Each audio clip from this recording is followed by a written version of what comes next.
भाइ हुनुहुन्छ हैन, उहाँ चाहिँ पैदल उहाँको अब कहाँ जाने के छ हैन, उहाँले हामीलाई भन्नुहुन्छ हैन।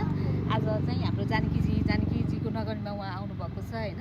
उहाँलाई देखेर चाहिँ आफूलाई कस्तो प्राउड फिल भयो हैन। जानकी माताले उहाँलाई शक्ति दिनुहोस्। भाइ तपाईँ कहाँ जाने तपाईँको?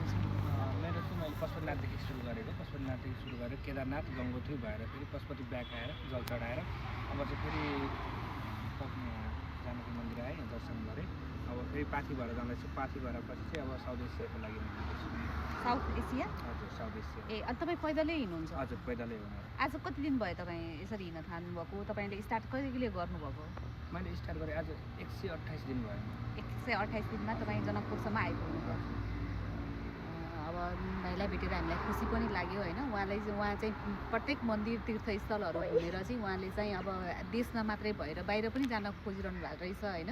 उहाँलाई चाहिँ हामी जहाँ जो ठाउँमा जसले जसरी सहयोग गर्न मिल्छ होइन गरिदिउँ, भाइलाई सपोर्ट गरिदिउँ। उहाँको आफ्नो लक्ष्य जे गर्नु छ त्यो पनि उहाँको फुलफिल होस् है।